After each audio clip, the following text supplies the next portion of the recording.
Okay, so in the second part of the equilibrium notes, we're going to look at a little bit of math and we're going to talk about LeChâtelier's principle. Now, hopefully you remember LeChâtelier's principle from year one chemistry. So there are only about 5 slides or 6 slides on equilibrium on LeChâtelier's principle.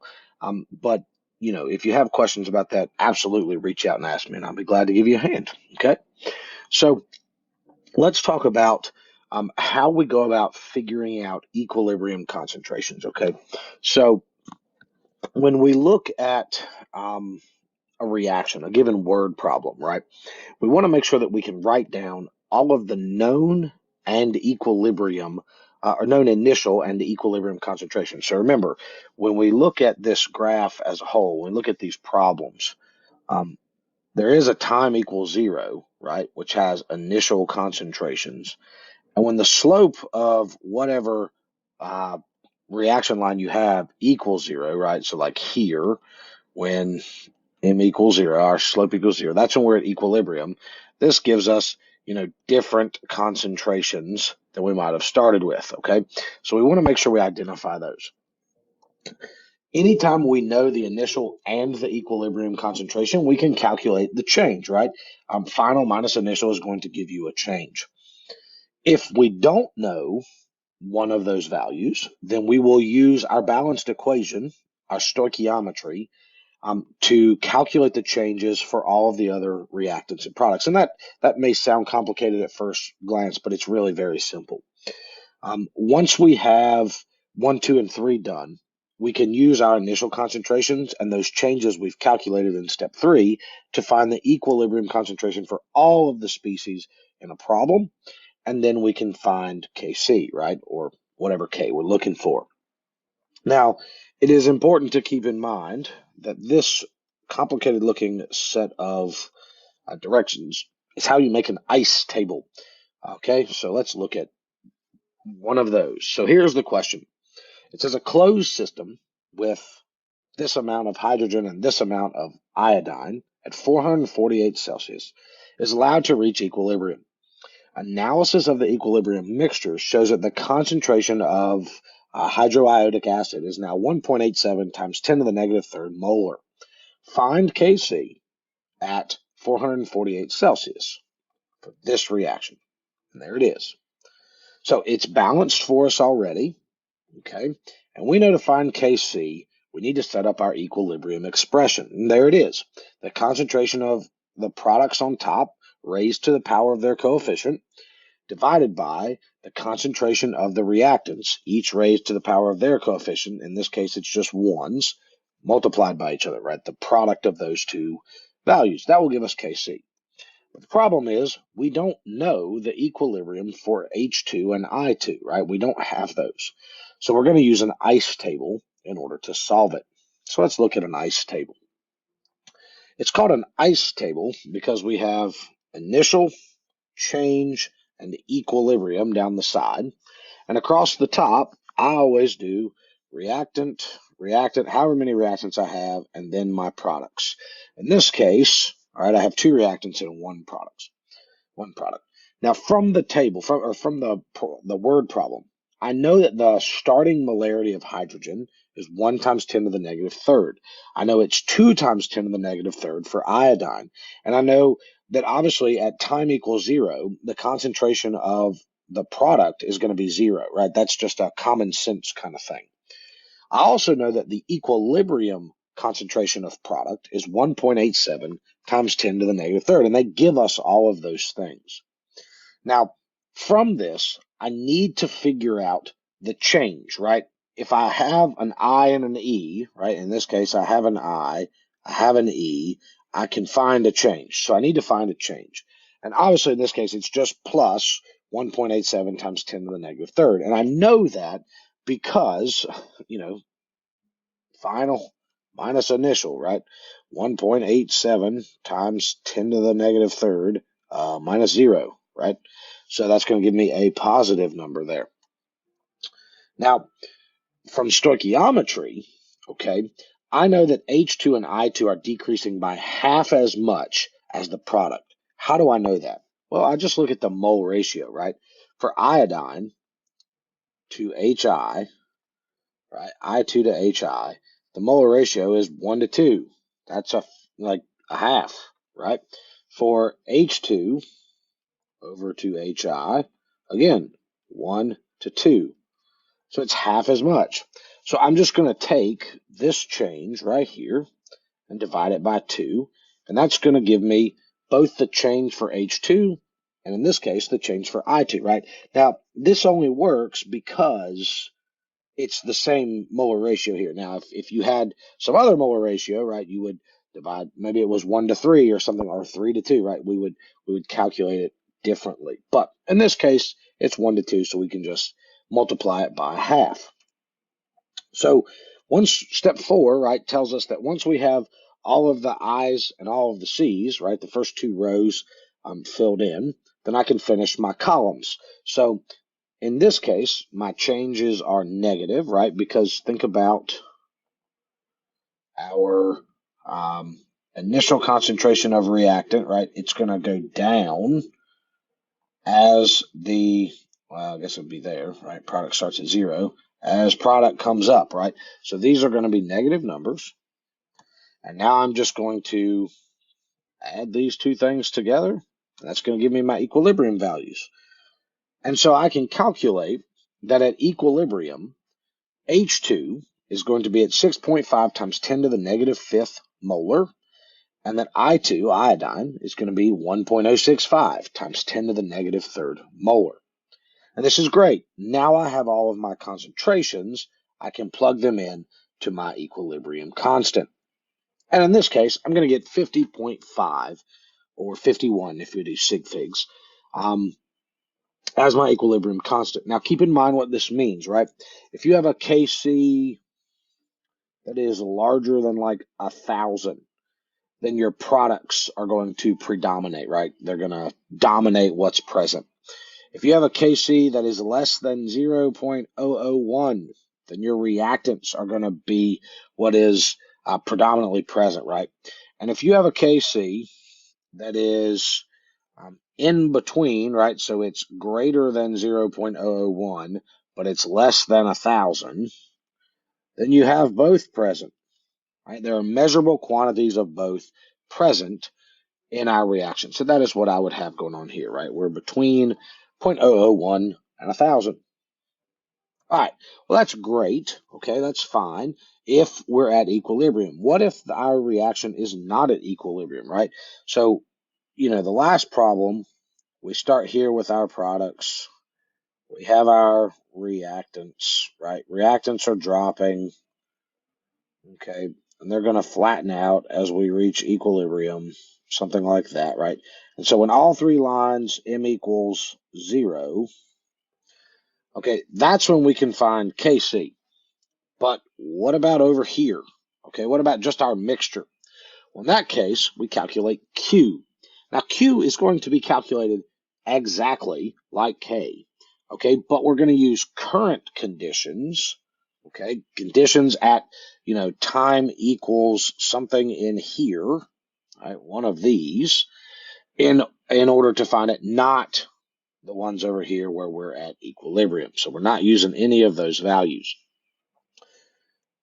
Let's see what we got. All right, now, again, you do the exact same. We'll look at an example here in a second. So what can we tell between Q and K? How can we compare those things? Well, number one, nature wants Q and K to be equal. All right, that's equilibrium. When Q equals K, that's at equilibrium. So if I look on this graph, right, we're just going to do one reactant, one product. Okay, this thing levels out. This thing levels out. When they level out, that right there is where Q equals K, when equilibrium begins. And it's going to continue. Q will equal K as long as you follow this line, right? Forever and ever, you're at equilibrium. If Q is less than K, all right, then the reaction is going to proceed. So you need to make more products when Q is less than K. If Q is greater than K, well, then you're going to have actually the reaction occur kind of in the reverse direction. So we're going to get, remember, because we have this arrow in an equilibrium environment. So here, Q is less than K. If the arrows are the same, right, we are moving forward and backwards in the same rate. Q is equal to K. And in this case, you're going to have more reactants being formed than products. So we can kind of lengthen those arrows and talk about Q compared to K. Now, if you want to know the equilibrium constant, you can find the equilibrium concentrations from your initial concentrations and your changes. We're going to use stoichiometry again.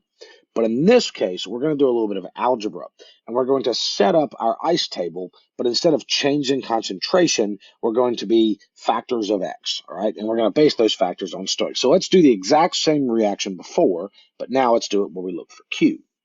So we have a 1 liter flask with 1 mole of H2 and 2 moles of I2 at 448 Celsius. We have a Kc of 50.5, which we just calculated a minute ago, at equilibrium. It says, what are the equilibrium concentrations of H2, I2, and HI? All right, well, now our C value has become our change in concentration. So on the end over here, we know from the stoichiometry, 2I, right? 2HI, we're going to go double, right? On this side, we're going to have ones, right? So we've doubled it. So we can figure that out the exact same way, right? 2x minus 0 equals plus 2x. And we know that these are both a half, all right, of the 2x. So this is going to be minus 1x and minus 1x, which means our equilibrium constant for H2, right here, H2 is 1 minus x. For I2, it's 2 minus x, because that is our starting thing, right? 2 moles. Whoa, what in the world just happened? There we go. We have 2 moles of I2, all right? And so there is my equilibrium, my ice table. Now I can take those values, and just plug them in, just like I would in an algebra class, right? So I have 2x squared, right? Still have the same value there. 1 minus x, 2 minus x. I know it's going to equal 50.5. And in this case, I'm going to solve this, and I'm going to have to use the quadratic formula. Hopefully you remember the quadratic formula, right? When you use the quadratic formula, you always end up with two answers, right? And in this case, we have 2.323 or 0.935. Well, we got to figure out which one it is, because that matters. Since we're subtracting x from 1 molar for H2, 2.32 is not possible, right? Because you get a negative number. So our value must be 0.935. So if I want to figure out my concentrations, here they are. 1 minus 0.935, 2 minus 0.935. And they're going to give me my concentrations of H2 and I2 and HI. All right, so this is really not a complicated piece of math. I think you guys will be really good at this. All right, and so I've assigned a couple of these this week just to give you some practice there. All right, but if you do have questions about the ice tables, please reach out, and I'll absolutely give you a hand. So let's wrap up last 7 slides, and look at LeChâtelier's principles. So I'm just going to read this. It says, if a system at equilibrium is disturbed by a change in temperature, pressure, or the concentration of one of the components, the system will shift its equilibrium position to counteract the effect of the disturbance. That is LeChâtelier's principle. Now, you're going to see these graphs, right, in this unit, a whole bunch. All right. And so normally they just kind of, slope off, and we say, oh, yes, they're flat. Okay. When you have a change, something has to change to the graph. So let's say I have reactant 1 and reactant 2 and product 1. Well, let's say I remove some product. You're going to see this drop straight down as if it happens all at once, right? Because we have time down here and we have concentration over here. All right. Now, we would assume, right, this would drive the reaction to make more product. So these would also drop in some value appropriate to their stoichiometry. And then they would keep going, right? And this would come back up. Okay, so you're going to see these funny looking lines. When you see those lines, there's some kind of change affecting the system. So What can we use LeChâtelier's for? Well, remember last year we used it to predict, will the reaction proceed more in a forward direction or into the reverse reaction or direction? So that's something we can definitely do. We can also now include concentration, pressure, or temperature as different ways to make those predictions. So different changes that we can use to try to affect our reaction. So give this table a look over. I'm not going to read it word for word. You guys can read. So if you need to pause it, just pause it, read it, and kind of look over the effect concentration, pressure, and temperature can have on the system. Now, again, this is something that we do in year one chemistry, so hopefully this is a little bit of a review. Now, here's those weird lines that I was talking about a minute ago. So if our system is at equilibrium, we would expect to have a slope of m equals to 0, right, which we see right there. And so over here we have what's called the initial equilibrium. If you add a reaction component, then you're going to change something, right? So here is the change period right there. And then back when m equals 0, we're reestablishing our equilibrium, all right? So that is what the graphs are going to look like. Be ready for some tests, or so for some test questions that ask things like, they'll label different points on the graph. They'll say like A, B, C, and D.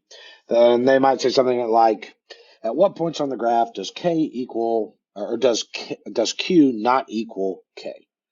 Something like that. Well, in that case, that would be B, right? Look for things like that. Now, if you change the volume, so this shows you the change in concentration, right? If you add a reaction component, your concentration is increasing, right? And so more of it is going to be used up. If you remove a reaction component, it's got to be produced, it's got to be replaced, all right? So if you change the volume or you change the pressure, right, we must be talking about gases. And if you have a higher volume, all right, or a lower pressure, that's going to favor the side of the equation with more moles, all right? Now, I'm not really 100% sure that you'll get a question that is that easy, but you definitely want to know that so that you can predict things, right? So like in this case, we have 2 moles on the left. We only have 1 mole on the right. So if I increase the pressure, I can expect it to go that way, right? No, sorry. If I lower the pressure, my apologies. If I lower the pressure, okay, I'm expecting it's going to go towards my 2A side, right? If I have a higher volume, okay, then I'm going to favor the side of the equation with more moles. So in this case, again, 2A, all right? Now, if I change the temperature, temperature is interesting when it comes to thermodynamics, wow. When it comes to equilibrium, if you are adding heat, okay, or rather, if you're absorbing heat, right, if this is an endothermic reaction, then the heat is going to act like a reactant, and the more heat that is there is going to drive the reaction towards making more products. On the other hand, if you are an exothermic reaction, then heat is like a product, right? Exothermic, we're giving off heat, so it's on the product side. And if you add heat towards an exothermic reaction, you can actually slow it down, right? You're driving it back towards the reactants. So make sure you think about endothermic versus exothermic when you're talking about changing temperatures. And this is a really common way that we can maybe slow a reaction down in the lab that would otherwise be very volatile, right? So we could use, if it's an exothermic reaction and we do it in a hot water bath, right, that would push it back towards the reactants, might slow down the volatility a little bit, make it a little safer. Now, here is an endothermic equation, all right? We usually do this lab in AP, and we can visualize the change between equilibrium here based on the color. So this is a pretty common example we use to see this, and it's pretty visually striking as well. So we have this nice violet color in the middle. If you heat it up, you get blue because we start to favor the formation of this cobalt ion, this cobalt chloride ion. I guess it'd be cobalt 4 chloride, which is a nice blue color. On the other hand, if we put it down in ice water, then our solution will start to turn pink, all right, because we're switching back over to that hydrated cobalt compound that we have there on the left. So that's just a visually striking example of changing equilibriums. Now, for exothermic equilibriums, most often we talk about the Haber process. Obviously, I've talked about the Haber process in quite a few videos. But something that's interesting about the Haber process is it is exothermic. And you would think, oh, if we cool down our reactants, we'll get more products. But the activation energy for the Haber process is pretty high. So this is a great instance where the system at equilibrium can be affected by the catalyst, okay? And so catalysts have to come into our discussion about equilibrium because catalysts are going to lower the activation energy, right, that it takes to get a reaction going. It also is going to proceed more rapidly, okay? And the line there for the catalyst is steeper, right? The slope is increased. So catalyzed reactions proceed more rapidly, and they also take lower activation energies to get your molecules to the transition states. And if you want to look back at the transition states, look at that discussion we had about it was a cyanide compound that was like kind of rotating, like the H to C to N compared to the H to N to C, like the rotation of this molecule like so, right? This is the transition state. And so it lowers the activation energy needed to get there. All right, so that's the end of chapter 15. If you have any questions, reach out. I'll be glad to give you guys a hand. Definitely work on those ice tables. That's the main emphasis here with the math in chapter 15. All right, and just review your notes on equilibrium and work on making those predictions based on LeChâtelier's principle.